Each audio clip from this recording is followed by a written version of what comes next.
Hi everyone, let's crack one day exams Hindi में। मैं प्रदीप आपका स्वागत करता हूं। Welcome to the study 24.7। दोस्तों, भौतिक विज्ञान की जो अपनी सीरीज चल रही थी उस सीरीज का आज ये 43वां लेक्चर है। इससे पहले हमारे 42 लेक्चर पूरे हो चुके हैं। इससे पहले वाला जो लेक्चर था उस लेक्चर में हमने आपको बताया था कि आखिरकार दूरी क्या होती है और विस्थापन क्या होता है, और दूरी और विस्थापन में क्या अंतर होता है। सर, दूरी कैसे निकलती है, विस्थापन कैसे निकलता है, और विस्थापन से संबंधित कुछ महत्वपूर्ण न्यूमेरिकल थे। उन न्यूमेरिकल्स को भी हमने साथ का साथ डिस्कस किया था। तो अगर आप दूरी और विस्थापन को डिटेल में समझना चाहते हैं तो हम पिछली वाली क्लास को जाकर देख सकते हैं। और यदि हमें ये समझना है कि सर दूरी और विस्थापन के ग्राफ क्या होते हैं तो इस वाली वीडियो को आप देखेंगे। हम इस वीडियो में देखने वाले हैं सर दूरी और विस्थापन के ग्राफ क्या होते हैं। तो हमें सबसे पहले तो सर इनके ग्राफ को समझने से पहले सबसे पहले यही समझना होगा कि सर ग्राफ क्या होता है, आखिरकार ये ग्राफ क्या चीज है। और ग्राफ को भी समझने से पहले हमें एक बात और समझनी होगी। हम यहाँ पर एक नोट पॉइंट आपको देते हैं। सबसे पहले हमें ये नोट पॉइंट समझना है। जब इस नोट पॉइंट को समझ जाएंगे फिर हम समझेंगे ग्राफ क्या होता है। और जब ग्राफ को समझ जाएंगे फिर हम समझेंगे कि दूरी समय ग्राफ क्या होता है और विस्थापन समय ग्राफ क्या होता है। तो देखो इस नोट पॉइंट में जरा ये देखो, ये क्या है। अगर मैं ये लिख दूं, ये मैंने लिखा है, तो इसका मतलब क्या है। सर इसका मतलब है, इसको क्या पढ़ते हैं, ए अनुपात बी पढ़ते हैं। चलो मैं कैपिटल लिख दे रहा हूँ, मैंने यहाँ पर इनको कैपिटल लिख दे रहा हूँ, ए अनुपात बी। इस चीज को पढ़ते हैं सर ए अनुपात बी। अगर हम इसको इसको हम एक तरीके से लिख दें, सर ये ए है, इसको हम ऊपर लिख दें और इस बी को नीचे लिख दें, तो सर हमने कोई परिवर्तन कर दिया क्या। हमें ये जानना होगा, और ये हम पहले से शायद जानते भी होंगे कि सर ये जो है, ये ये और ये दोनों ही एक ही बात है। चाहे आप ये लिखो चाहे आप ये लिखो, एक ही बात है। बस इसका आंसर और इसका आंसर एक ही आता है। इन दोनों में कोई भिन्नता नहीं है, ये दोनों समान है। सर बस इसको कहते हैं कि ये अनुपात रूप है, और ये कहते हैं कि सर ये फ्रैक्शन रूप है। ये भिन्नात्मक रूप है, ये अनुपात अनुपात वाला रूप है। तो कुल मिलाकर सर ये जो अनुपात वाली वैल्यू है हम उसको ऐसे भी लिख सकते हैं। तो हम बस इतना लिखेंगे कि ये क्या है, ये है अनुपात रूप। ये अनुपात रूप है। ये क्या है सर, ये भिन्न भिन्न रूप, ये भिन्न रूप है। तो हमें ये पहले सबसे पहले यही जानना होगा कि सर ए अनुपात बी अगर कहीं लिखा है तो सर इसका मतलब ए बट्टे बी भी होता है। हमें ये याद रहे। अगर कहीं ऐसे लिखा है तो हम उसको ऐसे लिख सकते हैं, और अगर कहीं ऐसे लिखा है तो हम उसको ऐसे लिख सकते हैं। हम दोनों ही तरीके से हमको ये जानकारी होनी चाहिए। तो चलो हमें ये समझ में आया। हमें ये मिल गया सर ये एक फ्रैक्शन है, फ्रैक्शन, या ये एक अनुपात है। तो ये फ्रैक्शन होता है या अनुपात होता है, उसमें कितने वेरिएबल आपको नजर आ रहे हैं। अनुपात अगर देखेंगे तो सर 2 वेरिएबल नजर आते हैं, और सर फ्रैक्शन देखेंगे तो हमारे पास 2 वेरिएबल नजर आते हैं। 2 वेरिएबल का मतलब 2 चर नजर आते हैं। चर किसे कहा जाता है सर, गणित में अगर हम एबीसीडी का इस्तेमाल करना स्टार्ट कर दें तो वही एबीसीडी चर कहलाती है, इंग्लिश में वेरिएबल कहते हैं। अगर हम ये कहें कि सर यहाँ पर 2 वेरिएबल हैं, इन 2 वेरिएबल की वैल्यूज के बीच में हम कंपैरिजन करें। जैसे मान लीजिए ए की वैल्यू, अगर ए की वैल्यूज हम यहाँ लेते हैं और बी की वैल्यू यहाँ लिखते हैं, ये है हमारे पास। हम क्या करेंगे कि सर ए की वैल्यूज और बी की वैल्यूज के बीच में, इन दोनों के बीच में हम तुलना करना चाहते हैं। तो ये एक तरह से कंपैरिजन ही है। अनुपात का मतलब होता है सर कंपैरिजन हो रहा है, ए और बी का कंपैरिजन हो रहा है। सर ए अपॉन बी का इसका मतलब ये है सर ए और बी के बीच में तुलना हो रही है। अगर हम ए और बी की वैल्यूज जानते हैं, सर यहाँ पर ए की वैल्यूज हैं और यहाँ पर बी की वैल्यूज हैं, तो इनके बीच में अगर कंपैरिजन करना है तो सर या तो अनुपात से करते हैं या फिर सर हम भिन्न से करते हैं। और एक तीसरा नियम भी होता है। अगर किसी 2 वेरिएबल के बीच में, 2 चरों के बीच में अगर तुलना करनी है तो सर तुलना करने के लिए एक तो सर रेशियो है, एक हम इस तरह से, एक तीसरा भी तरीका है। सर वो तीसरा तरीका है ग्राफ। तो हम कहेंगे कि दो चरों के बीच बीच तुलना तुलना करने के लिए लिए हमारे पास 3 तरीके हैं। तो सर एक तरीका क्या है, तीनों हम यहाँ लिखते हैं। सर एक तरीका है कि सर अनुपात, अनुपात, अनुपात के रूप में लिख दो, तो वहां से तुलना ही होती है कि इसकी अपेक्षा ये कितना है। और दूसरा हमारे पास मेथड है सर भिन्न, भिन्न, ये भिन्न रूप है। सर तीसरा है क्या, वो है ग्राफ। तीसरा मेथड सर क्या है, अगर दो वैल्यूज के बीच में, दो वेरिएबल्स के बीच में अगर हमें कंपैरिजन दिखाना है, तुलना दिखानी है, तो तुलना दिखाने के लिए इस पूरी पृथ्वी पर तीन मेथड हैं। सर पहला है अनुपात के रूप में रखो तो भी तुलना होती है, सर भिन्न के रूप में रखो तब भी तुलना होती है, और ग्राफ के रूप में रखेंगे तब भी तुलना होती है। तो तुमको समझोगे सर, यहाँ से अब एक बात समझ में आई। सर जो भी ग्राफ खींचा जाएगा, ग्राफ का मतलब होता है सर एक्स और वाई, दो अक्ष, वैसे तीन अक्ष होती हैं एक्स वाई जेड, तो उन तीनों अक्षों में से किन्हीं दो अक्षों की हमें आवश्यकता होती है। क्यों? क्योंकि सर ये ग्राफ खींचा जाएगा कितने वेरिएबल्स के बीच में, केवल दो वेरिएबल्स के बीच में। तो पहली बात हमें ये समझनी होगी, सर जब भी कभी ग्राफ खींचा जाता है उसके लिए कितने वेरिएबल की आवश्यकता होती है, दो वेरिएबल्स। एक वेरिएबल का कभी ग्राफ नहीं खींचा जा सकता, वेरिएबल का दो वेरिएबल्स होते हैं उनका ग्राफ खींचा जा सकता है। अब हमें समझ में आया सर ग्राफ खींचेगा दो वेरिएबल का। अब हम यहाँ लिख देते हैं, यहाँ एक बात लिखते हैं कि ग्राफ, ग्राफ हमेशा, हमेशा दो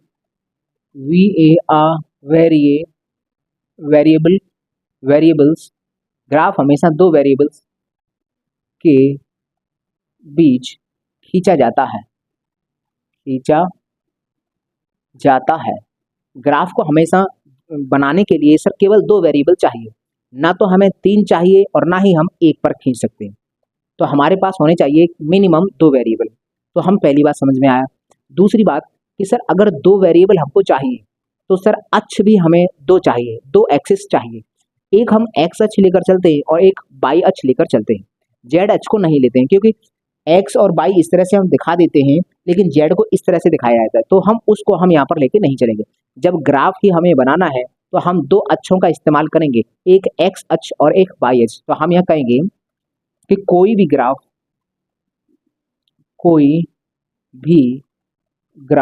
केवल दो अक्षों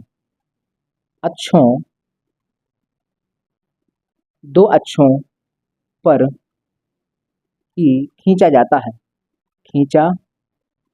जाता है। मतलब क्या है, कोई भी संसार का कोई भी ग्राफ बनाओ केवल दो अक्ष बनाने की आवश्यकता होती है, एक एक्स अक्ष और एक वाई अक्ष। तो हम लिख देते हैं एक एक्स अक्ष और दूसरी है वाई अक्ष। तो हमें एक्स अक्ष और वाई अक्ष को समझना होगा, ये हम पिछली क्लास में बता चुके थे। तो हम यहाँ पर जरा रिप्रेजेंट करते हैं। सर देखिए यहाँ पर ये है हमारे पास अक्ष, ये है एक्स अक्ष और ये है वाई अक्ष। कोई भी ग्राफ खींचा जाता है प्लस एक्स और प्लस वाई के बीच में ही खींचेंगे, यहाँ पर ग्राफ बनेगा। तो अगर हम बात करते हैं सर ग्राफ की, तो ये जो वाई अक्ष है और ये एक्स अक्ष है, अगर हम जानते हैं कि सर ये जो ग्राफ है, ये ग्राफ का मतलब ही भिन्न भी हम बोल सकते हैं कि कहीं ना कहीं ये ग्राफ ए बट्टे बी को शो करेगा, या ये ग्राफ सर ए अनुपात बी को शो करेगा। तो ये जो ग्राफ होगा, इस ग्राफ की एक अक्ष पर एक वेरिएबल को रखेंगे, दूसरे अक्ष पर दूसरे वेरिएबल को रखेंगे। तो अब हमें यहाँ ये समझना होगा कि संसार का कोई भी ग्राफ होता है सर, उसका एक्स अक्ष पर कौन सा वेरिएबल रखते हैं, हमें यहाँ देखना होगा। ये ऊपर वाली वैल्यू को हम बोलते हैं अंश, ये वाली वैल्यू को बोलते हैं हर, ये होता है न्यूमरेटर, ये होता है डिनोमिनेटर। तो हमारे अक्ष जो है, अक्ष पर हमेशा जो वैल्यू न्यूमरेटर में होती है उसको हम रखते हैं एक्स अक्ष पर, और जो हमारी न्यूमरेटर में नहीं, डिनोमिनेटर में, हर में होती है, मतलब हर वाली वैल्यू को हम यहाँ रखते हैं और अंश वाली वैल्यू को हम यहाँ रखते हैं। ये है, इसका मतलब ये है कि जब भी कभी ग्राफ खींचेंगे तो ग्राफ खींचने के दौरान एक वैल्यू इस तरह से होगी, एक वैल्यू इस तरह से होगी। ग्राफ का मतलब देखो, इन तीनों का मतलब एक ही है, ग्राफ खींचो या फिर भिन्न लिखो या फिर अंश लिखो। अगर हम बात करें सर एक्स अक्ष पर, अगर हम बात करें अंश की, तो एक्स अक्ष पर कौन सी वैल्यू लेंगे सर, एक्स अक्ष पर लेंगे बी वाली वैल्यू को, क्योंकि ये हर में पहुंच जाएगी, हर वाली वैल्यू को लेते हैं। और सर ए को कहाँ लेंगे, वाई अक्ष पर। अगर हम फ्रैक्शन की बात करें तो फिर सर हर वाली वैल्यू को एक्स अक्ष पर लेते हैं और अंश वाली वैल्यू को बाई अक्ष पर लेते हैं। तो हमें ये भी याद रहे कि देखो ये नीचे है, जो वैल्यू नीचे है नीचे उसको हर में रखते हैं, जो वैल्यू ऊपर है उसको अंश में रखते हैं, ऐसे भी हम समझ सकते हैं। तो कोई भी ग्राफ है ऐसे ही खींचा जाएगा अंश बट्टे हर, उससे हम ये निकाल सकते हैं। अगर हम ये पूछे कि ये ग्राफ किसका है, ये जो ग्राफ है वो किसका है, अंश बट्टे हर का है। अंश बट्टे हर करेंगे, जो भी ये होगा, जो भी ये इसका नाम होगा, अंश बट्टे हर करेंगे, जो भी इसका नाम होगा ये ग्राफ भी उसी का होता है। तुम कहोगे सर ये बात अभी समझ में आ नहीं रही है, अभी आएगी, अभी मैं एग्जाम्पल दूंगा तब। तो हमें काम क्या करना होता है, हमें करना होता है सर ग्राफ बनाया, ग्राफ पर जो वैल्यू एक्स अक्ष पर लेंगे उस वैल्यू को हमेशा हर में लिखते हैं, हर में। और जिस वैल्यू को सर हम वाई अक्ष पर लेंगे, जिस वेरिएबल को, उसको हम अंश में लिखेंगे। तो अंश बट्टे हर करने के बाद जो भी हमारी ये वैल्यू बन जाएगी उस वैल्यू का ही नाम होगा ये ग्राफ। ये ग्राफ इसका जैसे मान लो एग्जाम्पल के तौर पे, तुम अभी समझ नहीं पा रहे हो, देखो एग्जाम्पल से समझ में आता है। जैसे माना ये है, मैंने यहाँ लिख दिया दूरी, एक वेरिएबल ले लिया दूरी, और यहाँ पर मैंने ले लिया समय, ये मैंने ले लिया समय।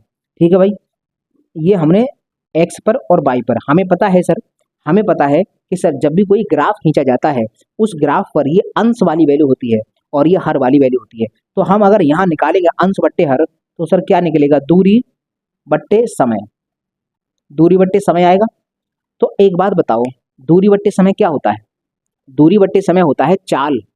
तो अगर हम आपसे ये पूछें कि दूरी समय ग्राफ किस चीज को दिखाता है, तो हम कहेंगे सर दूरी समय ग्राफ है तो दूरी बट्टे समय होगा, दूरी बट्टे समय होता है चाल। तो सर दूरी समय ग्राफ चाल दिखाता है, दूरी समय ग्राफ चाल को रिप्रेजेंट करता है। तो हमें यहाँ से समझ में आ गया कि सर हम यहाँ लिख सकते हैं, जैसे मान लो ये नोट पॉइंट में अगर तुम लिखना चाहो तो ये चित्र बनाकर, और यहाँ लिख सकते हैं कि दूरी समय ग्राफ व्यक्त करता है, दूरी समय ग्राफ व्यक्त करता है। तो इसका आंसर आएगा चाल। क्या दिखाता है भाई, चाल को दिखाता है, दूरी समय ग्राफ चाल को दिखाता है। अब मैं एक और मतलब नोट पॉइंट यहाँ लिखता हूँ, एक और आपसे पूछ रहा हूँ कि हमने ये अक्ष बनाई है, ये अक्ष बना दी है, ये एक्स अक्ष है, ये वाई अक्ष है, हमने इस पर लिया है विस्थापन,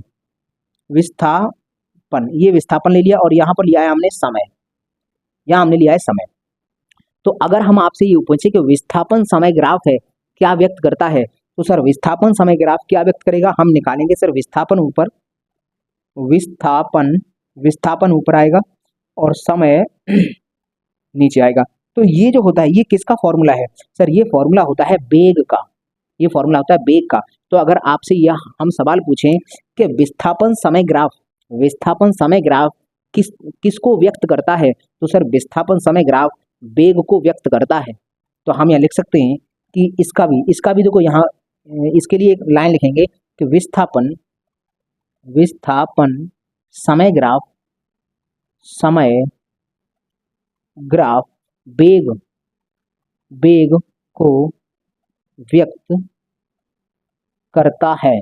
ये सवाल देखो, दोनों सवाल एग्जाम में पूछे जा चुके हैं।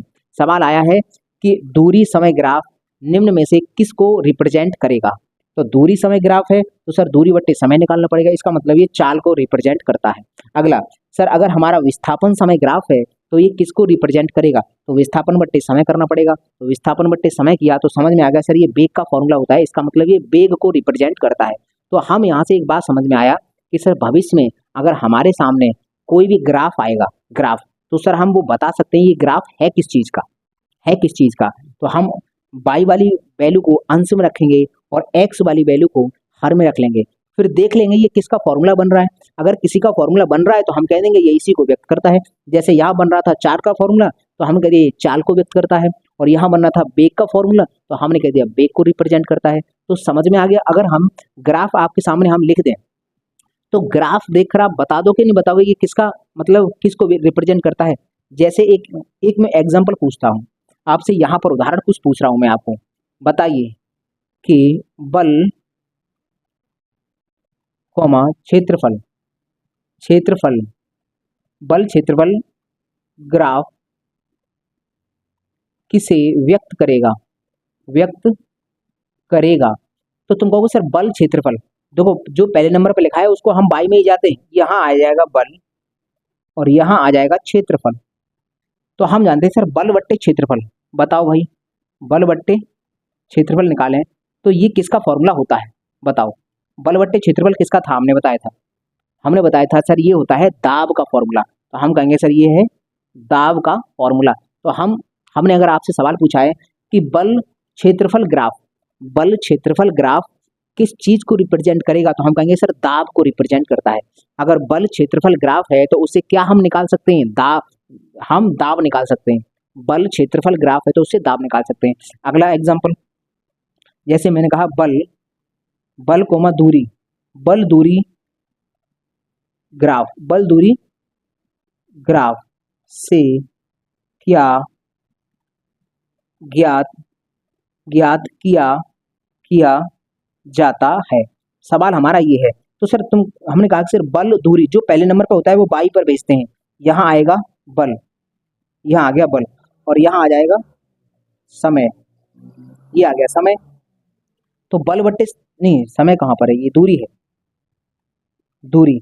तो बल बट्टे दूरी ये हो गया। तो एक बात बताइए, बल बट्टे दूरी, ये जो दूरी है, बल बट्टे दूरी किसका फॉर्मूला होता है? हम कहते हैं सर ये होता है पृष्ठ तनाव का। पृष्ठ तनाव, सर ये पृष्ठ तनाव का फॉर्मूला है। इसका मतलब हम बात अगर तुमसे पूछा बल दूरी ग्राफ से क्या ज्ञात किया जाता है, तो बल दूरी ग्राफ से सर हम निकालते हैं पृष्ठ तनाव हम निकालते हैं। तो समझ में आ गया? हमें ये भली भांति समझ में आया होगा कि सर आज से पहले मुझे पूरा विश्वास है कि आप में से बहुत से लोगों को यही नहीं पता होगा कि सर ये ग्राफ होता है। इस ग्राफ का मतलब क्या है? ग्राफ का मतलब है सर एक भिन्न दो चीजों के बीच में तुलना करता है, एक फ्रैक्शन दिखाता है या एक रेशियो निकाल कर देता है। तो ग्राफ हमेशा बनाने के लिए दो वेरिएबल चाहिए, एक वेरिएबल को वाई अक्ष पर, एक वेरिएबल को एक्स अक्ष पर।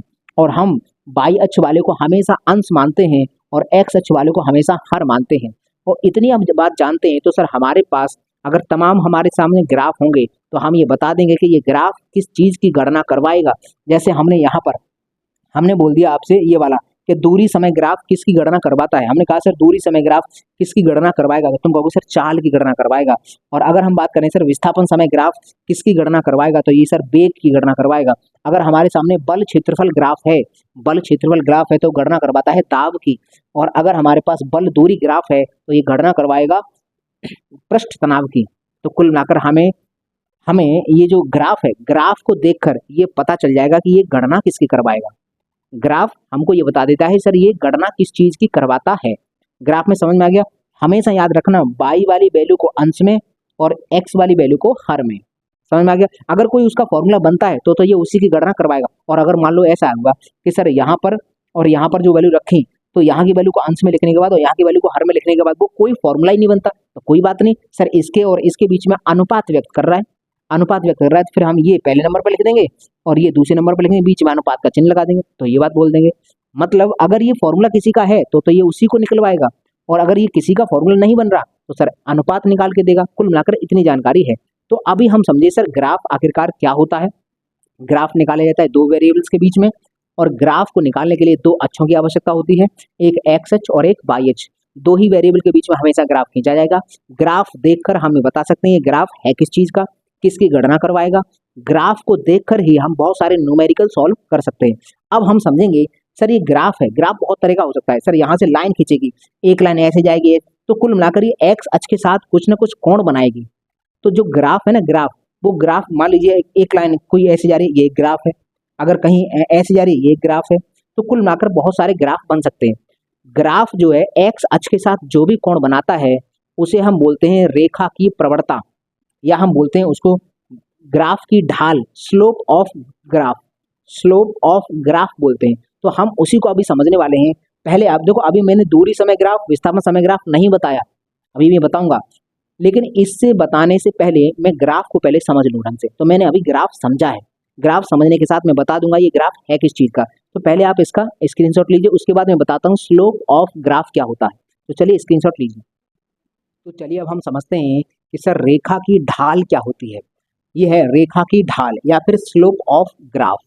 जो ग्राफ खींचा जाता है वो एक तरह से रेखा होती है। तो सर रेखा की ढाल क्या होती है, इसको हम किस चीज से व्यक्त करते हैं। तो देखो यहाँ पर हम एक ग्राफ बना रहे हैं आपको, एक हम ग्राफ बना रहे हैं। ये है हमारे पास एक ग्राफ, मान लीजिए एक साधारण सा ग्राफ हमने बनाया है कि सर ये है एक्स, ये एक्स अक्ष, ये है हमारी एक्स अक्ष, ये है सर हमारी वाई अक्ष, और ये है ग्राफ। ग्राफ ये है। अब ये जो ग्राफ है, ये ग्राफ एक्स अक्ष के साथ, एक्स अक्ष के साथ जो भी कोण बनाएगा सर, जो भी कोण बनाएगा सर, इस कोण को ही रेखा की प्रवणता कहते हैं। मतलब रेखा की प्रवणता, इस कोण की सहायता से रेखा की प्रवणता निकाली जाती है। लेकिन होता क्या, ढलान, ये कितना ढलान है, इस ग्राफ में कितना ढलान है, इसको निकालने के लिए होता क्या है कि हमें चाहिए क्या, यहाँ पर एक वेरिएबल होगा, एक वेरिएबल यहाँ होगा। इस बात की गारंटी, यहाँ जो वेरिएबल होगा वो अंश में जाएगा और यहाँ जो वेरिएबल होगा वो हर में जाएगा, यही तो जानते हैं। अगर मान लीजिए ये ग्राफ है और इस ग्राफ के कहीं पर भी मैं पॉइंट लेता हूँ, मान लीजिए इस पॉइंट पर मैं चाहता हूँ, इस पॉइंट पर मैं केवल यहाँ तक मैं गया हूँ, केवल यहाँ तक गया हूँ, अब मैं यहीं पर चाहता हूँ। पॉइंट अगर मैं कहीं पर भी दे दूँ, कहीं पर भी दे दूँ, किसी भी इस रेखा के ऊपर किसी भी पॉइंट को लेकर मैं इस रेखा की ढाल निकाल सकता हूँ, ये कितना ढलान है, ये कितना ढलान है वो निकाल सकता हूँ। तो किसी भी पॉइंट पर, तो मैंने यहाँ पॉइंट लिया है, पॉइंट यहाँ लेने का मतलब है सर चित्र अच्छा बन जाएगा। पॉइंट लेना चाहता तो सर यहाँ पर भी, लेकिन यहाँ पर चित्र खराब हो जाता। तो कुल मिलाकर हमने यहाँ पर पॉइंट लिया है और हम ये ढलान निकालेंगे। आखिरकार सर रेखा की प्रवणता क्या होती है या फिर स्लोप ऑफ ग्राफ क्या होता है। तो हम एक बात जानते हैं सर, ये कुछ ना कुछ एंगल पर तो झुकी होगी, ठीक है। हम यहाँ से एक परपेंडिकुलर लाइन ड्रॉ करते हैं, यहाँ पर नीचे हमने ये परपेंडिकुलर लाइन ड्रॉ कर ली। अगर हमें इस वाले पॉइंट पर जाना है तो सर जाने के लिए हमारे डायरेक्ट नहीं जा सकते, एक्स और वाई अक्ष का इस्तेमाल करके ही जाओगे। तो हमारे लिए सर इसका मतलब ये है, यहाँ से अगर पहले हमें एक्स अक्ष पर चलना होगा इतना, और फिर हम वाई अक्ष पर चलेंगे। देखो ये ऊपर की तरफ मतलब वाई अक्ष हो गया, पहले हम एक्स अक्ष पर चलेंगे इतना और फिर हम वाई अक्ष पर चलेंगे, ठीक है भाई। तो ये जो है ना, ये वाई अक्ष की वैल्यू हो गई, ये वाली वाई अक्ष की। तो इसका मतलब ये है अंश वाली, ये अंश वाली वैल्यू होगी, ये अंश में जाएगी। क्यों, मान लीजिए ये वाई अक्ष पर जितनी भी दूरी होगी ये होगा, इसका मतलब है यहाँ चलने का मतलब है वाई अक्ष पर चले हैं, और यहाँ चलने का मतलब है हम एक्स अक्ष पर चले हैं। हर को थोड़ा सा नीचे लिखता हूँ, यहाँ हर आता है। अब हम जानते हैं कि सर ये वाली, एक ये वाली दूरी और एक ये वाली दूरी, इन दूरियों के मध्य में सर एक रिलेशन निकालना है, एक संबंध निकालना है, क्योंकि हमें एंगल निकालना है ना। तो एंगल निकालने के लिए सर इन दूरियों के, इनसे एक रिलेशन निकाला जाएगा, एक ऐसा रिलेशन जो इस वैल्यू को अंश में रख दे और इस वैल्यू को हर में रख दे। तो अगर ये हम अगर त्रिभुज देखते हैं तो सर इस त्रिभुज में इस कोण के सामने वाली भुजा क्या कहलाती है, वैसे लंब कहलाती है, ये लंब कहलाती है और ये आधार कहलाती है। हम ये जानते हैं, ये त्रिकोणमिति में पढ़ा होगा सर, त्रिकोणमिति में पढ़ा होगा सर, कोण के सामने वाली भुजा लंब और सर जिस पर एंगल बना होता है उसको बेस या फिर आधार बोलते हैं। ये परपेंडिकुलर है और ये बेस है। तो हमारे पास कोई ऐसा त्रिकोणमितीय अनुपात है, ये भी तो ग्राफ ही तो अनुपात दिखाता है। अनुपात मतलब दो चीजों के बीच में रेशियो दिखाएगा। तो सर दो चीजों के बीच में रेशियो दिखाएगा, इनके इस वाली रेखा और इस वाली रेखा के बीच में अगर हमको एक संबंध दिखाना, एक वो दिखाना है, एक अनुपात, तो यहाँ और उसमें एंगल भी शामिल हो जाए तो उसको बोलते हैं त्रिकोणमितीय अनुपात। मतलब एक ऐसा अनुपात जो अपने अंदर एंगल को भी समाहित कर लेता है, अपने अंदर दूरियों को भी समाहित कर लेता है, उसको बोलते हैं त्रिकोणमितीय अनुपात। और त्रिकोणमितीय अनुपात होते हैं 6, sine cos tan cot sec cosec.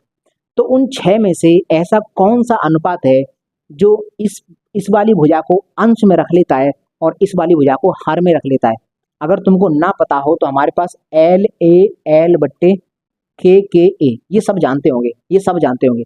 तो इसमें लंब और आधार की बात करते हैं। लंब ऊपर हो, ये वाली भुजा ऊपर हो, क्योंकि हमें मालूम है सर ग्राफ है तो इस वाली भुजा को हम ऊपर ही रख सकते हैं और इस वाली भुजा को हर में रखेंगे। तो हम जानते हैं कि सर यहाँ पर रखेंगे ये वाली, लंब कहाँ पर है, ये गया, आधार कहाँ पर है, ये। तो हमारे पास ये साइन, ये कॉस, ये टेन, टेन होता है सर ये टेन। तो हम ये फॉर्मूला लगाएंगे, टेन थीटा बराबर, टेन थीटा हो गया ये वाला लंब, ये लंब हो गया, लंब बट्टे आधार, आधार यहां से निकलता है। अब अगर तुम कहोगे सर लो थीटा ही निकालना है ना, रुको जाओ, थीटा ही तो निकालना है, लो थीटा ये हो जाएगा, यहाँ से थीटा को इधर ही छोड़ो, टेन को उधर भेज दो। तो हम जानते हैं थीटा बराबर टेन इनवर्स, यहाँ हो जाएगा लंब बट्टे आधार, और यही थीटा तो चाहिए था, थीटा ही तो था सर रेखा की प्रवणता, रेखा की ढाल। तो हम या तो ऐसा बोलो टेन थीटा बराबर लंब बट्टे आधार कर लो, या फिर थीटा बराबर टेन इनवर्स लंब बट्टे आधार कर लो। ये रेखा की प्रवणता ही है, रेखा की प्रवणता निकल आई, रेखा का ढलान निकल आया, रेखा की ढाल कितनी है इसको बोलते हैं। अब अगर हम बात करते हैं सर यहाँ पर हम बात कर देंगे एक, हम यहाँ एक बात समझें कि सर रेखा की जो प्रवणता है वो हमेशा क्या होती है, ये वाला एंगल, इसको बोलते हैं रेखा की प्रवणता या रेखा की ढाल। तो ये एंगल है क्या, ग्राफ द्वारा एक्स अक्ष के साथ, ग्राफ द्वारा एक्स अक्ष के साथ बनाया गया एंगल है कि नहीं। तो हम यहाँ लिख देंगे कि ग्राफ द्वारा एक्स अक्ष के साथ बनाया गया कोण की रेखा की प्रवणता कहलाता है। तो हमें समझ में, और हमें डायरेक्ट यहाँ पर फॉर्मूला लिखना है टेन थीटा बराबर बाई अक्ष बट्टे एक्स अक्ष।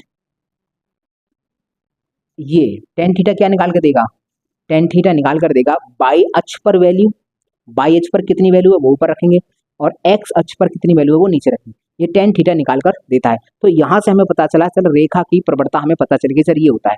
अगर हम आपसे एक सवाल पूछ लें, चलो सवाल तो हम पूछेंगे, पहले हम ग्राफ तो बता दें, दूरी समय ग्राफ क्या होता है और विस्थापन समय ग्राफ क्या होता है। तो हम इतना हमें समझ में आया कि सर रेखा की ढाल निकलती है तो कैसे निकलती है। रेखा की ढाल का मतलब है सर ये कितना ढलान है, तो इसका मतलब ये एंगल कितना है, यही एंगल तो निकालते। तो ये एंगल निकलेगा टेन थीटा बराबर बाई एच पर चली गई दूरी ये होती है ये वाली, और अपॉन ये वाली, ये होता है रेखा की ढाल या रेखा की प्रवणता का फॉर्मूला। तो अब इसका इस्तेमाल करके भी हम कुछ सवाल आपको बताएंगे। ये करके देता है, मान लीजिए एग्जाम्पल के तौर पर अभी समझता हूँ, मान लो एग्जाम्पल के तौर पर मैं अभी समझता हूँ। जैसे मानो हमारे पास ये है, ठीक है भाई, ये हमने लिख दिया समय, ये हमने लिखा समय, और यहाँ लिखा हमने दूरी समय ग्राफ हमने ये बोल दिया, ये दूरी समय ग्राफ है। तो दूरी समय ग्राफ है, और हम ऐसे बोल दें कि इस ग्राफ में रेखा की प्रवणता, कोई ग्राफ है मान लो, इस ग्राफ में रेखा की प्रवणता √3/2 है। तो देखो प्रवणता दो पदों में होती है, एक तो होती है सर एग्जैक्ट एक आंकिक वैल्यू के रूप में, और एक होती है कोण के रूप में। तो हम कहते हैं इस ग्राफ में रेखा की प्रवणता √3/2 है, तो वह ग्राफ बाई अक्ष के साथ कितना कोण बनाता है, कितना कोण बनाएगा। अगर हम आपसे ये क्वेश्चन ही पूछ लेते हैं, चलो ये है तुम्हारा दूरी समय ग्राफ, ये जो ग्राफ है ये बाई अक्ष के साथ एंगल बताओ। तो एक बात बताओ, जो रेखा की प्रवणता होती है उससे किस एंगल की गणना करते हैं, एक्स अक्ष के साथ कोण। अगर हम ये जानते हैं कि सर बाई अक्ष और एक्स अक्ष ये तो 90 अंश पर होते हैं, अगर हम ये वाला कोण निकाल लें तो सर 90 में से घटा के ये भी निकाल लेंगे। और अभी इसने ऊपर वाला ही पूछा है, मतलब इसने ये वाला एंगल पूछा है, ये वाला, ये होती है प्रवणता होती है ये वाला कोण, ये होती है प्रवणता, लेकिन उसने पूछा ये वाला एंगल। तो हमें पता क्या करना पड़ेगा, इसकी सहायता से पहले प्रवणता निकालनी होगी ये वाला एंगल, और जब ये वाला एंगल निकल आएगा फिर हम ये वाला एंगल को निकाल सकते हैं। तो देखो हमारे पास प्रवणता कितनी है, हम जानते हैं प्रवणता है बराबर √3/2 है।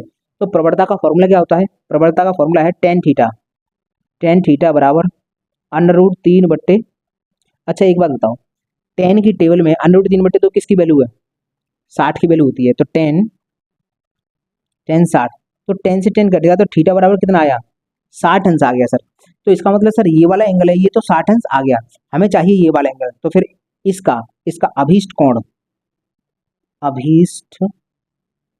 देखो गणित में कहीं ये शब्द लिखा है अभीष्ट का मतलब होता है जो तुमने पूछा है, अभीष्ट कोण का मतलब है जो तुमने पूछा है वो वाला कोण। अभीष्ट का मतलब गणितज्ञों ने अभीष्ट का मतलब लिखा, इसका मतलब रखा है जो तुमने पूछा है।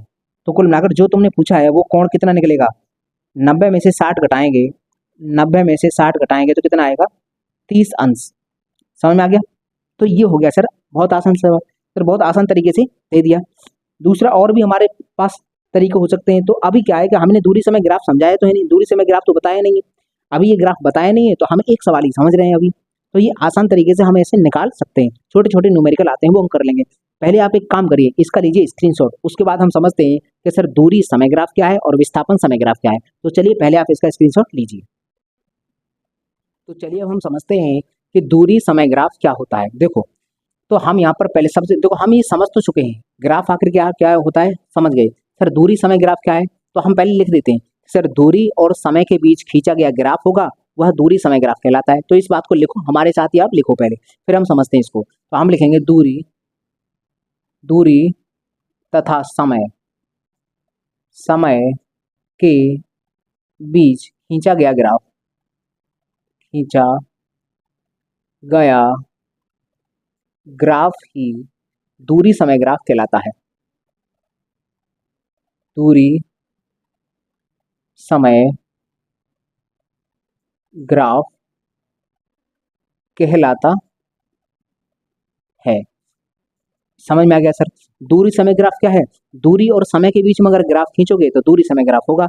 और दूरी समय ग्राफ किसको व्यक्त करेगा, चाल को व्यक्त करता है। तो हम यहाँ लिखेंगे कि दूरी समय ग्राफ, दूरी समय ग्राफ चाल को व्यक्त करता है। तुम कहोगे सर कैसे, तो देखो ग्राफ हम यहाँ बना देते हैं। यहाँ पर है दूरी और यहाँ हम लेंगे समय। हम लेते इस इन जो वेरिएबल्स हैं इनको एक्स और वाई पे लेते कैसे, ये हम देख लेते हैं कि सर दूरी बट्टे समय ये एक रेशियो होता है चाल का। तो हम दूरी को हमने यहाँ लिया और चाल को हमने बाई एच पर लिया। तो हम जानते हैं सर दूरी बट्टे समय यहाँ से निकल कर आएगा और ये जो चीज़ बनेगी ये बनेगा चाल। चाल हो गया, समझ में आ गया। तो हमने ये लिखा सर दूरी समय ग्राफ है वो चाल को व्यक्त करता है। इसके नीचे अंडरलाइन करना, ये बहुत महत्वपूर्ण है, पूछ लेता है किसको व्यक्त करता है। तो दूरी समय ग्राफ चाल को व्यक्त करता है। समझ में आ गया, बहुत अच्छे। चलो अब हम बात करते हैं कि सर ये जो है ग्राफ, अब हम यहाँ से ये भी तो बोल सकते हैं सर अगर हम कोई ग्राफ बनाते हैं तो यहाँ पर दूरी समय ग्राफ की प्रवणता या दूरी समय ग्राफ की ढलान या ढाल, हम बात करें दूरी समय ग्राफ की प्रवणता या ढाल, ढाल क्या होती है, टेन थीटा। टेन थीटा बराबर, टेन थीटा बराबर क्या हो जाएगा, टेन थीटा बराबर सर दूरी, दूरी मतलब बाई एच पर वाली। तो हम यहाँ लिख देंगे बाई एच वाली वैल्यू है दूरी। और हमने कहा था सर यहाँ का आएगा मतलब हर में क्या आएगा, हर में आएगा एक्स वाली वैल्यू। तो ये एक्स में है समय, समय। इसका मतलब हमें ये समझ में आया सर कि अगर हमारे पास दूरी समय ग्राफ है, दूरी समय ग्राफ है, तो ये जो प्रवणता होगी ये प्रवणता दूरी बट्टे समय का अनुपात बता देती है कि आखिरकार दूरी और समय में क्या अनुपात है। तुम कहोगे सर इसका इस्तेमाल करके क्या क्वेश्चन पूछा जा सकता है, बिल्कुल पूछा जा सकता है। तो अभी हम आपसे एक क्वेश्चन पूछते हैं, पहले हम एक यहाँ क्वेश्चन पूछते हैं। पहले हमें इस ये जो मैंने फॉर्मूला बताया इस आधार पर एक क्वेश्चन मैं बनाता हूँ।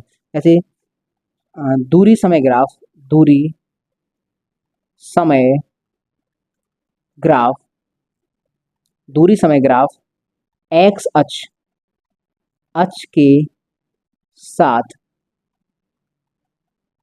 30 अंश का कोण, 30 नहीं 45 बोलता हूँ, 45 अंश का कोण बनाता है। तो कण द्वारा, कण द्वारा, तो कण द्वारा 5 सेकंड में चली गई दूरी बताओ। ये मैंने बोल दिया कि जो दूरी समय ग्राफ है वह समय अक्ष के साथ, समय अक्ष के साथ मतलब यही थीटा दे दिया, समय अक्ष के साथ 45 अंश का कोण बनाता है। इस तरह से कोई कण है जो गति कर रहा है तो उसका जब ग्राफ बनाया जाएगा तो वो समय अक्ष के साथ 45 अंश का कोण बनाएगा। ये सवाल में दे दिया। अब वो कह रहा है तो कण द्वारा 5 सेकंड में कितनी दूरी चली जाएगी, 5 सेकंड में कितनी दूरी चली जाएगी। तो हम एक काम जानते हैं सर, यहाँ फॉर्मूला जानते हैं टेन थीटा, टेन थीटा बराबर दूरी, दूरी बट्टे समय, ये फॉर्मूला जानते हैं। दूरी निकालनी है, समय दे रखा है, थीटा कोण दे रखा है। थीटा कौन सा होता है, एक्स अक्ष के साथ कोण, अभी एक्स अक्ष के ही साथ दे रखा है तो ठीक है। यहाँ रखेंगे 10 45, 10 45 बराबर दूरी हमें पता नहीं है, वो निकालनी है। समय दे रखा है 5, 45 की वैल्यू कितनी होती है 1, 1 बराबर दूरी बट्टे 5, इसका इधर गुणा कर देंगे तो 5 बराबर दूरी। तुम कहोगे सर यहाँ पर मात्रक क्या रखें, ये है जो 5 निकल के आई है दूरी, इसको हमें इधर लिख देना, पता नहीं तुम्हें दिखेगा कि नहीं दिखेगा, इधर लिख देना दूरी कितनी निकल के आई है, दूरी बराबर आई है 5। तो हमेशा यहाँ लिखना है इकाई, क्योंकि हमको नहीं पता कि किस इकाई में आई है। तो हम कहते हैं सर 5 इकाई, दूरी कितनी आएगी 5 इकाई। समय को तो सेकंड में ही मापते हैं, तो हमारी दूरी मीटर में आएगी कि सेंटीमीटर में आएगी, वो डिपेंड करता है कि सवाल पता नहीं मीटर में चल रहा था कि वो, तो अगर वो नहीं देता है, स्पष्ट नहीं करता है कि दूरी किस में चल रहा है या कुछ जानकारी नहीं देता है, तो हम केवल लिखते हैं पीछे इकाई, वैसे मात्रक मीटर होता है। अब हम ये कहें सर 5 सेंटीमीटर है कि मीटर है, तो कुछ मत लिखो, क्योंकि इसने अगर यूनिट के बारे में कोई जानकारी नहीं दी, समय का दिया है, तो सर समय का तो सेकंड एमकेएस में भी होता है, सीजीएस में होता है। दूरी के बारे में कोई जानकारी नहीं दी, या बोलता कि दूरी मतलब किलोमीटर पर घंटे में चल रहा है या मीटर पर सेकंड में चल रहा है, तब देखते हैं। ठीक है, तो अभी कुछ नहीं दिया तो हम इकाई, 5 इकाई इसका होगा, आंसर आ गया 5 इकाई। इस तरह से सवाल होगा, तो ये हमें समझ में आ गया। अब हम एक बात समझते हैं कि सर दूरी समय ग्राफ खींच कर जरा दिखाओ। यहाँ पर नोट पॉइंट सबसे ज़्यादा इंपॉर्टेंट यही है। एक हम यहाँ लेते हैं, ये समझते हैं कि सर दूरी समय ग्राफ समझते हैं। अगर हम मानते हैं कि दूरी समय ग्राफ इस तरह से गया है, इस तरह से दूरी समय ग्राफ है वो इस तरह से जा रहा है, इस तरह से जा रहा है, तो इस तरह से जाने में पहली बात तो ये दूरी समय ग्राफ किसको दिखाता है, चाल को दिखाता है। तो अगर ग्राफ इस तरह से है तो चाल बढ़ रही होगी कि घट रही होगी, चाल बढ़ेगी कि घटेगी। अगर ग्राफ इस तरह से है तो कोई वस्तु, हमने कहा कि कोई वस्तु है गति कर रही है, कोई वस्तु अपनी गतिमान है और उसका जो ग्राफ है वो इस तरह से है, तो बताइए उसकी गति लगातार बढ़ रही है कि घट रही है। जब कोई ग्राफ इस तरह से जाता है तो उसकी गति बढ़ती है, उसकी गति बढ़ती है। तुम कहोगे सर कैसे बढ़ती है, इस कैसे का जवाब मैं आपको 1 मिनट में दे रहा हूँ, फिर आगे किसी ग्राफ में नहीं बताना, बस इसमें बताना है। जैसे मान लीजिए ये 1 सेकंड, ये 2 सेकंड बराबर बराबर होता है, देखो पैमाने से माप कर होता है। अब मैंने यहाँ पैमाना तो रखा नहीं है, तो मैं अंदाजे से लगा रहा हूँ कि ये बराबर बराबर होंगे, ये बराबर ये और ये और ये, ठीक है ये है।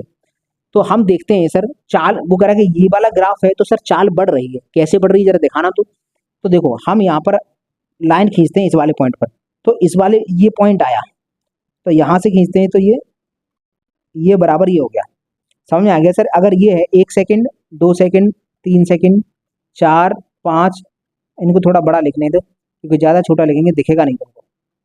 ये 1 सेकंड है, ये 2 है, ये 3 है, ये 4 है, ये 5 है, ये 6 सेकंड है। तो हमने कहा कि सर ये देखो ये है दूरी और ये समय है, ये है हमारा समय। तो ये वाला ग्राफ है वो चाल को वृद्धि दिखाता है कि चाल की कमी दिखाता है, ये ग्राफ क्या दिखाता है ये इसको हमें समझना है। तो देखो जैसे मान लीजिए 1 सेकंड पर है, तो 1 सेकंड में कितनी दूरी चली, ये वाली दूरी हमने ये कर दी डार्क, इतनी दूरी चली 1 सेकंड में। फिर अगले सेकंड में गया यहाँ पर, तो यहाँ पर मिलाया तो ये आ गया, ये आ चुका है। तो अगले सेकंड में कितनी दूरी तय की, इतनी वाली दूरी, ये वाली दूरी डिस्टेंस तय गई। पहले सेकंड में इतना था, अगले वाले में तीसरी सेकंड की बात करते हैं, तो इसको ये आ गया तीसरी सेकंड। चौथी सेकंड की बात करते हैं भाई, ये आ गया। और 5वीं सेकंड की बात करते हो, स्केल से माप के बनाओगे तो तुम सही बनाओगे। अभी क्या है कि मैंने माप के तो बनाए नहीं, तो लगभग ठीक ही बन रहा है चित्र, लेकिन फिर भी तुम देख लेना भाई, स्केल से अच्छा बनता है। ये आ गया, इतने से ही हम समझ जाएंगे, इतने से ही हम समझ जाएंगे। देखो 1 सेकंड, 1 सेकंड में समय कितना है 1 सेकंड, तो 1 सेकंड में दूरी कितनी तय की, मात्र इतनी दूरी। देखो ये वाला मैं डार्क कर रहा हूँ, केवल इतनी दूरी, 1 सेकंड में इतनी दूरी थी। फिर अगला 1 सेकंड आया तो अगले 1 सेकंड में कितनी दूरी तय की, ये वाली दूरी, इसकी अपेक्षा ये जो है इसकी अपेक्षा ये बड़ी है, ज्यादा दूरी तय की है। अगला सर अगर तीसरे सेकंड की बात करें, इस वाले सेकंड में कितनी दूरी तय करी है, तीसरे वाले सेकंड में दूरी तय करी है इतनी वाली, तो ये इस दूरी से ज्यादा है, इस वाली दूरी से ये ज्यादा है। देखो पहली सेकंड में इतनी दूरी, दूसरी सेकंड में इतनी दूरी, जो इससे ये ज्यादा है, तीसरी सेकंड में इतनी दूरी तय की है वो इससे भी ज्यादा है, और चौथे सेकंड में बात करें सर, चौथे सेकंड में ये दूरी कवर की गई है, ये वाली।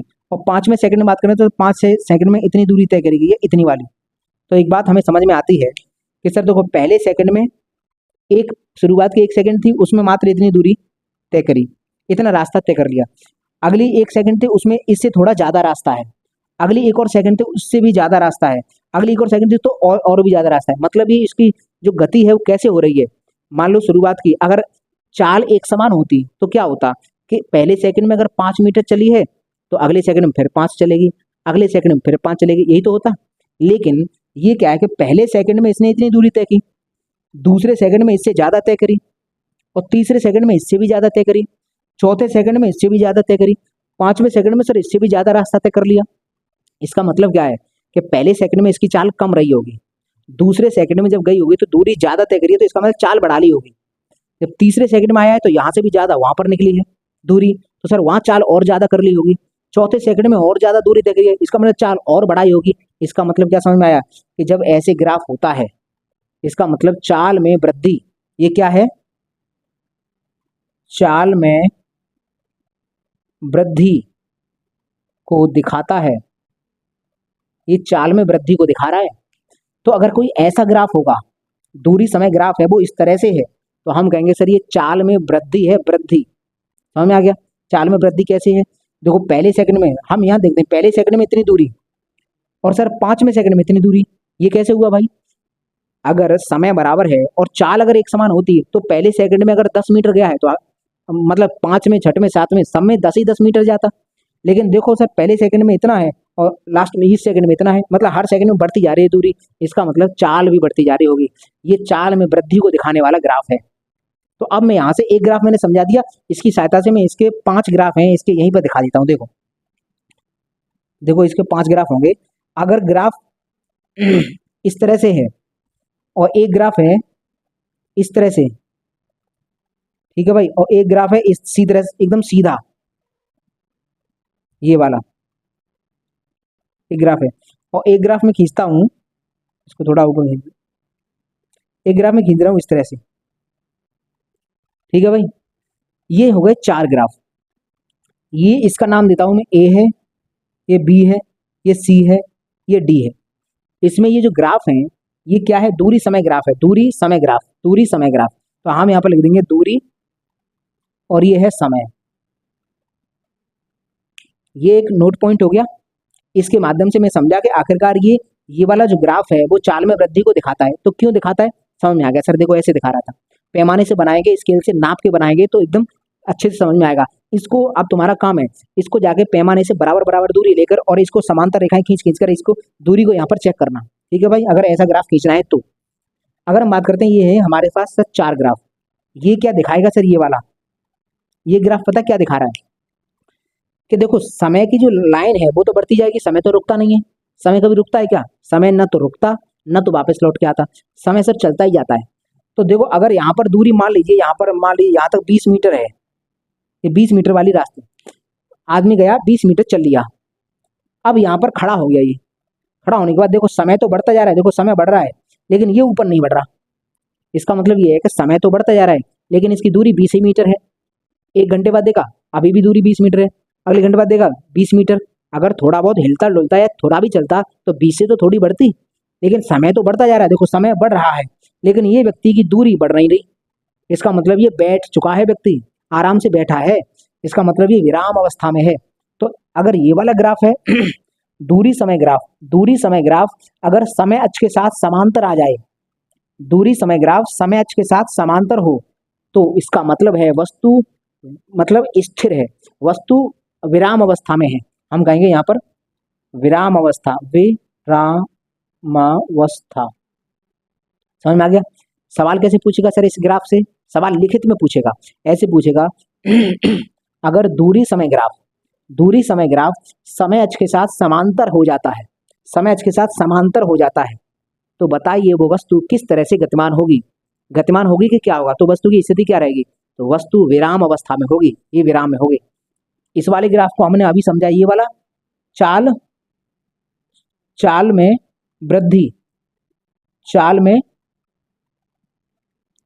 चाल में वृद्धि को दिखा रहा है, ये चाल में वृद्धि को दिखाता है तो ये चाल में कमी को दिखाता है, ये चाल में वृद्धि को दिखाता है तो ये चाल में कमी को दिखाता है। ये क्या है? चाल में कमी, चाल में कमी, ये चाल में कमी है। और ये जो है ना स्ट्रेट लाइन, कभी भी स्ट्रेट लाइन खींचते हैं, तुम भी एक काम करके देखना, ये तुम्हारा काम है। जैसे ये है स्ट्रेट लाइन खींच दी 45 की, यहाँ 45 के कोण पर, अपने घर पे जाना, एक सीधी रेखा 90 इंच पर, दो रेखा खींच लेना, एक रेखा खींच देना 45 इंच पर, और फिर तुम यहाँ पर गैप लेना, इनसे यहाँ पर परपेंडिकुलर ड्रॉ करना, परपेंडिकुलर ड्रॉ करना ये वाले, और फिर इनसे समांतर रेखाएं फिर खींचना, इधर समांतर रेखाएं। इस बात की गारंटी होगी कि ये वाली रेखा इसके बराबर पड़ जाएगी, ये वाली इसके बराबर पड़ जाएगी, ये वाली दूरी इसके बराबर पड़ जाएगी, ये वाली दूरी इसके बराबर पड़ जाएगी, ये ऐसा होगा। तो इससे होता क्या है कि जैसे जैसे समान समय में समान दूरी तय हो रही है, तो इसका मतलब एक समान चाल होगी। चाल ये वाला जो होता है, ये वाला ग्राफ, वो किसका है? एक समान चाल का, एक समान चाल, समझ में आ गया? एक समान चाल हो गया, एक समान चाल। तो ये हमने 4 दिखा दिया आपको, ये 4 ग्राफ हो गए। तो पहले आप इसका स्क्रीनशॉट लीजिए, उसके बाद हम विस्थापन वाला ग्राफ समझते हैं। तो पहले इसका स्क्रीनशॉट लीजिए। तो चलिए अब हम दूरी और दूरी समय ग्राफ और विस्थापन समय ग्राफ को समझ लेते हैं कि आखिरकार ये क्या होता है। देखो यहाँ पर मैंने दिखाया है दूरी समय ग्राफ, ये है विस्थापन समय ग्राफ, दोनों हमने ग्राफ दिखाए हैं। तो हम एक बात समझते हैं कि सर दूरी समय ग्राफ किसको व्यक्त करता है? सर दूरी बटे समय बराबर होता है चाल, तो ये तो व्यक्त करेगा चाल को। यहाँ लिख देता हूँ, दूरी समय ग्राफ, दूरी समय ग्राफ, समय ग्राफ चाल को व्यक्त करता है। ये बात समझ में आई सर? और ये जो विस्थापन समय ग्राफ है, ये किसको व्यक्त करेगा? तो हमें लिख देंगे विस्थापन समय ग्राफ, विस्थापन समय ग्राफ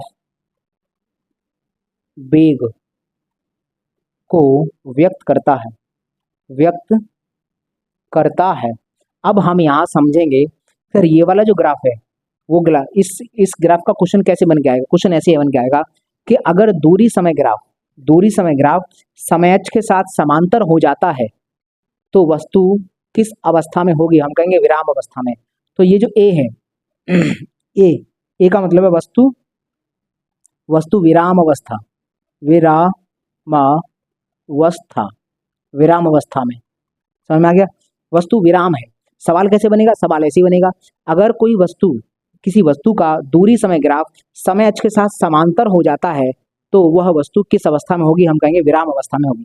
अगर बी की बात करें, बी, तो सर ये क्या होता है? ये चाल घट रही है, चाल, वस्तु की चाल लिख देंगे, वस्तु की चाल में कमी, ये वस्तु की चाल में कमी को रिप्रेजेंट करता है। सी वाला ग्राफ क्या है? ये एक समान चाल है, ये एक समान चाल, ये एक समान चाल है।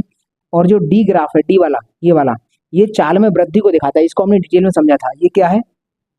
चाल में वृद्धि, चाल में वृद्धि है। अब ये जो ई ग्राफ है इसको जरा ध्यान से देखो, ये ई ग्राफ क्या होगा? समय अक्ष के साथ ही तो परपेंडिकुलर हो गया सर, ये मतलब दूरी अक्ष के साथ समांतर हो गया लेकिन समय अक्ष के साथ परपेंडिकुलर।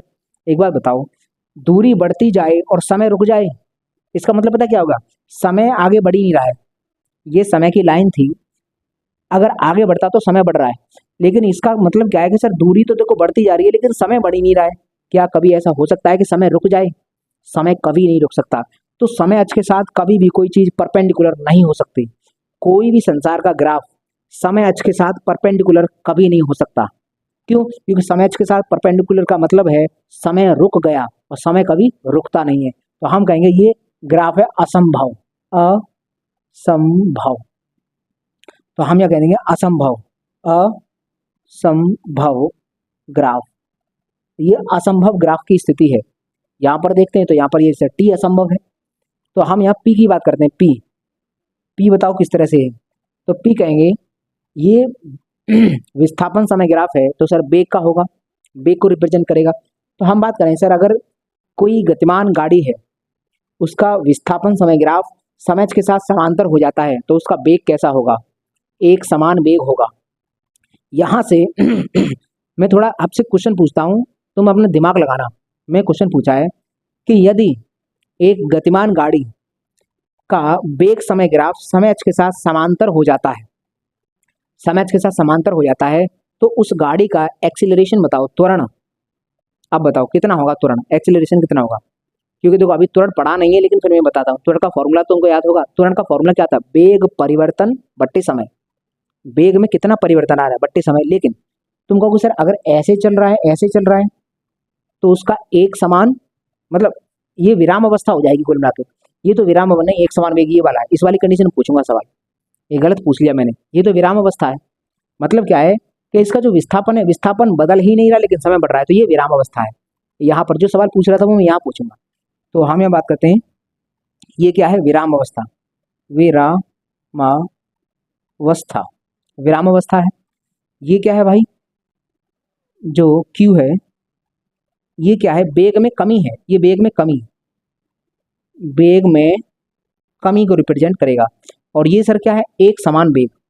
ये है R, ये रिप्रेजेंट करेगा एक समान वेग।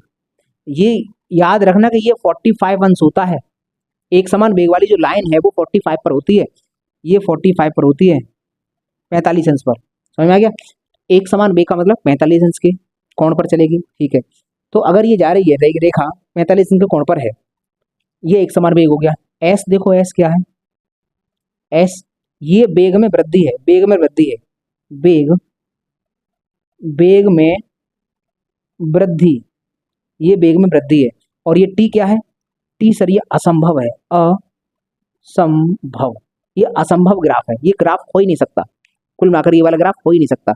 तो यहाँ से हमें समझ में आया। यहाँ से मैं एक सवाल बता रहा था, मैं ऐसे बोल दूं कि किसी वस्तु का विस्थापन समय ग्राफ, विस्थापन समय ग्राफ समय अक्ष के साथ 45 अंश का कोण बनाता है, 45 अंश का कोण बनाता है।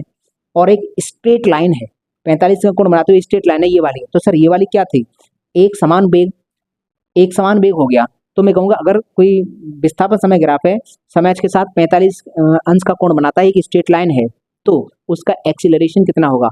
त्वरण का फॉर्मूला था वेग में परिवर्तन बट्टे समय। और इस वाली लाइन पर परिवर्तन तो है ही नहीं, तो वेग में परिवर्तन शून्य है, समय का भाग लगाएंगे तो आंसर आएगा शून्य। इसका मतलब त्वरण कितना होगा? शून्य। इसका मतलब अगर कोई स्ट्रेट लाइन खिंच गई, अगर हम कहें विस्थापन समय ग्राफ स्ट्रेट एक सीधी रेखा है, तो इस बात की गारंटी है एक्सीलरेशन शून्य होगा, एक्सीलरेशन शून्य होगा। स्ट्रेट लाइन बस खिंच जाए तो एक समान वेग होगा, और एक समान वेग पर तुरंत शून्य हो जाता है। तो ये हमारे बात समझ में आई। तो ये हमारा दूरी समय ग्राफ, ये विस्थापन समय ग्राफ। अब हमने आपको कितने ग्राफ बता दिए? 5 ये गए और 5 ये गए। मैंने कहा था 25 होंगे, हम 23 पढ़ेंगे लगभग। तो 5 और 5 10 तो खत्म। समझ में आ गया ना? अगर हम बात करें सर ये वाला ग्राफ डी ग्राफ, ये है क्या? दूरी समय ग्राफ है, तो चाल को व्यक्त करेगा। इसका मतलब चाल बढ़ रही है, इसका मतलब चाल घट रही है, इसका मतलब एक समान चाल है, इसका मतलब सर गाड़ी रुकी हुई है। ये विस्थापन समय ग्राफ है, तो ये वेग को रिप्रेजेंट करेगा। हमने कहा सर इसका मतलब वेग बढ़ रहा है, इसका मतलब वेग घट रहा है, इसका मतलब वेग एक समान है, और इसका मतलब गाड़ी खड़ी है। और ये असंभव ग्राफ, समय अक्ष के साथ कोई भी परपेंडिकुलर ग्राफ नहीं हो सकता, परपेंडिकुलर समय अक्ष के साथ कभी नहीं हो सकता। इसका मतलब है समय रोक दिया, और समय कभी रुकता नहीं है। तो कुल मिलाकर ये हमारे ग्राफ समझ में आए।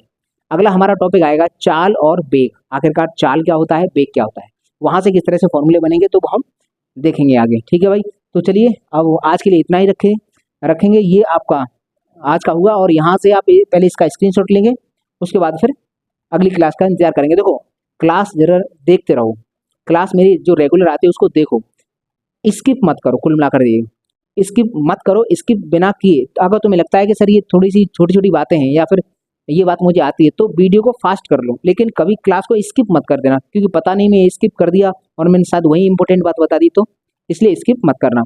और हाँ, एक और बात होती है कि देखो मैं वीडियो तो बनाता हूँ, वीडियोज़ को देखते भी बहुत सारे लोग हैं, लेकिन लाइक नहीं करते हैं। तो अगर देख लो भाई, वीडियो आप देख रहे हो, अंत तक देख रहे हो, तो कम से कम लाइक तो कर दिया करो। उससे ये पता चल जाता है कितने लोगों को पसंद आई है, मोटिवेशन मिलता है, और उससे कुछ नहीं। उससे ये नहीं कि मैं करोड़पति हो जाऊंगा, उससे मिलेगा मोटिवेशन। ठीक है भाई, तो लाइक वगैरह कर दिया करो, तुम्हारी इच्छा हो तो कर दिया करो। और अगर चैनल सब्सक्राइब ना किया हो तो चैनल भी सब्सक्राइब कर लेना। ठीक है भाई, तो चलिए आज के लिए इतना ही रखते हैं, मुझे दीजिए इजाजत, मैं मिलूंगा आपको अगली वीडियो में, तब तक के लिए नमस्कार दोस्तों।